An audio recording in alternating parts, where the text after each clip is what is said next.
Hi, everyone. Thank you for being here. My name is Vanessa Rodrickson, and today I will be presenting an evaluation of the teen space at the Panorama City Branch Library. The purpose of this evaluation was to examine how the teen space functions within the overall library environment. Specifically, the evaluation looked at how the layout of the space, the furniture arrangement, and the available technology, as well as the teen collections, and how they support or limit the teen use of the space. This project also involved observing how the space is used by different patrons throughout the day, and observations were conducted during both the daytime and evening hours in order to identify patterns of use. The space was evaluated using the Nordic force space model, which frames libraries as flexible environments that support inspiration, learning, meeting, and performative experience. The overall goal of this evaluation is to identify both strengths and limitations of the space and to propose zero-cost recommendations that could better support team participation and ownership.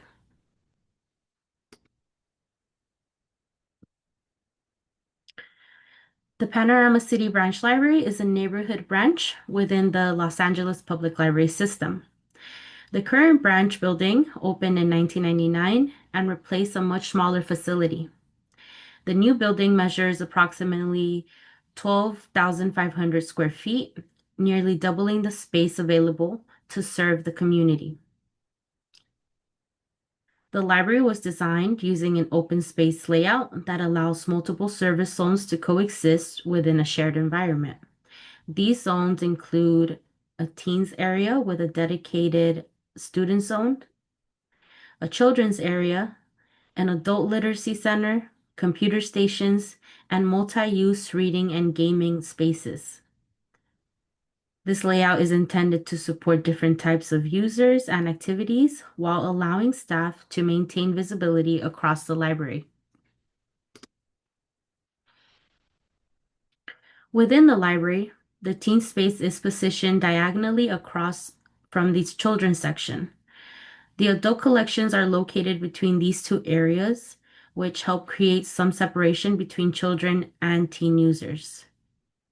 The teen area is also located relatively close to the circulation desk, and this placement allows staff members to easily observe activity in the space and allows them to provide assistance when needed.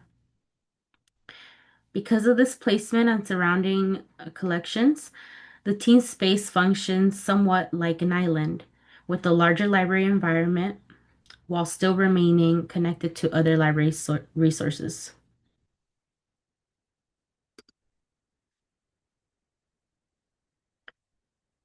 The teen area includes two main types of seating. The first is a lounge area featuring large, brightly colored moon chairs accompanied by small side tables. These chairs are visually distinctive and help identify the space as a teen area where users can relax, read, and socialize. The second type of seating includes standard wooden tables and wooden chairs, which are fairly light in weight, which make them very easy to move. These tables are typically used for studying, homework, or collaborative work. In addition, the floor is carpeted, which allows chairs and tables to be moved easily with minimal noise. The current layout places three rectangular tables in an L-shaped arrangement with chairs facing one another. While this arrangement can support conversation and collaboration, the large lounge furniture takes up a significant amount of space, which limits flexibility in how the area can be used.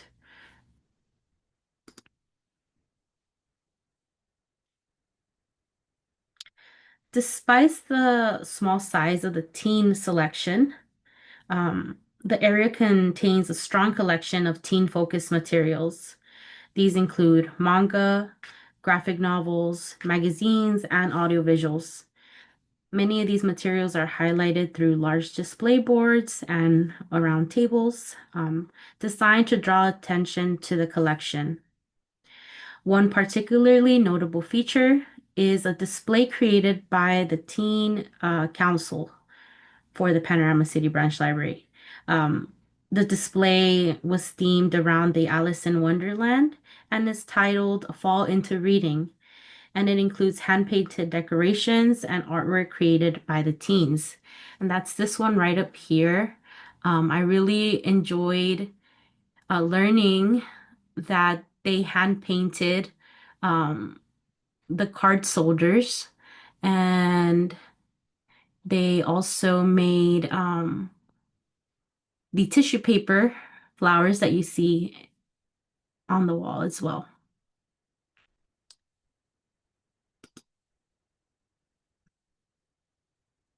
So as we just discussed, the teen council members' ideas and artwork truly help shape the visual identity of the space. This type of participation is important because it gives teens a sense of ownership over the environment. And when teens are involved in designing displays or highlighting materials that interest them, the space becomes more inviting and personally meaningful. And it also demonstrates creative engagement within the library. So instead of having spaces designed by staff or adults, um, allowing teens to participate helps them, to make the space reflect their interests, their identities, and their creativities. Um, and so opportunities like this can help teens view the library as a place that truly belongs to them rather than simply a place that they visit. Involving teens in decision making can also foster leadership skills, strengthen relationships between teens and library staff, and it can help support the creation of a welcoming, teen-centered environment that encourages ongoing participation. So to better understand how the teen area function, observations were conducted during two time periods, from 12 to 4 in the afternoon and from 4 to 8 in the evening. During both observation sessions, adults were frequently using the lounging seating, study tables, and the nearby homework computer lab. Many of these users included college students, adult language learners, and individuals experiencing homelessness, as you can see in this image. Um, and one of the most notable observations was that very few, and in some cases, no teens were present in the lounge or study areas during these time periods. And this raises questions about whether the space is currently functioning as an environment that is inviting and meant for its intended users.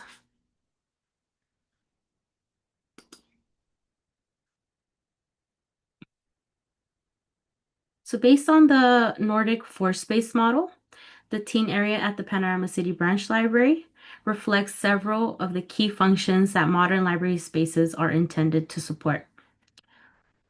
So first, as a learning space, the area provides study tables and access to computers through the homework lab.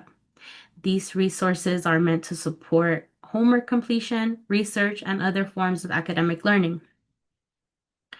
The space also functions as an inspiration space. Creative displays highlighting manga, graphic novels, and other materials encourage teens to explore the collection. The aesthetics used throughout the library in the displays were age appropriate and often curated by members of the Teen Council, which helps ensure the space reflects teen interests and creativity. Additionally, the area can also act as a meeting space. The lounge seating and study tables allow teens to gather, socialize, and collaborate with peers, which helps support the social aspects of library use. And lastly, the teen area has the potential to function as a performance space. So currently, much of the furniture in that area is relatively light and can be easily moved around, which allows the space to accommodate both spontaneous and planned activities or small performances.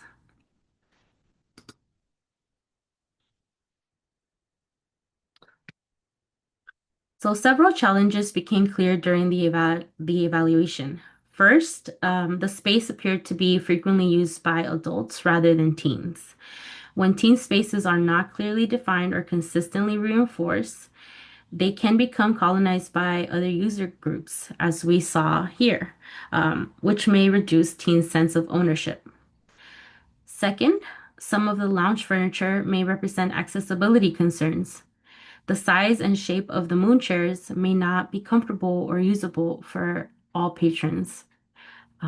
Third, the current furniture arrangements limit flexibility and reduces open floor space that could otherwise support different types of activities.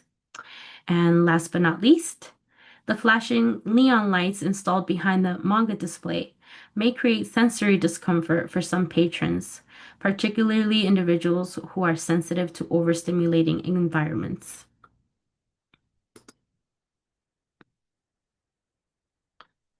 So, based on these observations, I propose several zero cost recommendations that could help improve the library space. So, first, it is essential that staff is consistently reinforcing the intended purpose of the teen area, especially during peak after school hours. And this can be done by gently redirecting adults to other seating areas, especially when teens are present. Second, the furniture could be rearranged to create a wider range of seating options. For example, some tables could be oriented in the same direction to support quieter or more independent working styles. Um, Another easy adjustment would be to remove one of the moon chairs and a small lounge table to improve movement through the area and make the space more accessible. To ensure that the space is welcoming and inclusive, I would also recommend removing the flashing neon lights behind the display boards, which could make the environment more comfortable, especially for patrons who are sensitive to bright or flashing lights due to sensory processing disorders or neurological disorders. Um, and looking ahead, um, there are some opportunities for improvements, specifically within the homework lab. So, as I mentioned before, the homework lab was used primarily by adults. Not once did I see a teen in there. And so I really felt that the homework lab had the potential to become a stronger resource for teen learning and creativity. And so, to ensure that this space remains available to teens during after school hours, um, staff again should reinforce the boundaries of the space, but they could also explore opportunities to expand the lab through external funding sources, such as the Ideas grants offered by the Library Foundation of Los Angeles. Um, these grants could support tools such as 3D printers, podcasting equipment, digital cameras and backdrops, and even sewing machines. And so to wrap all of this up, I just want to highlight that the teen space at the Panorama City Branch Library did include several positive features, including access to learning resources and opportunities for teen participation, specifically through their displays and collections. However, as the observations suggest, the space currently faces challenges related to accessibility, furniture layout, and inconsistent reinforcement of teen use only. With small adjustments to furniture arrangements, sensory design, and staff practices, I believe the space could more effectively support teen ownership, engagement, and participation. Thank you for watching.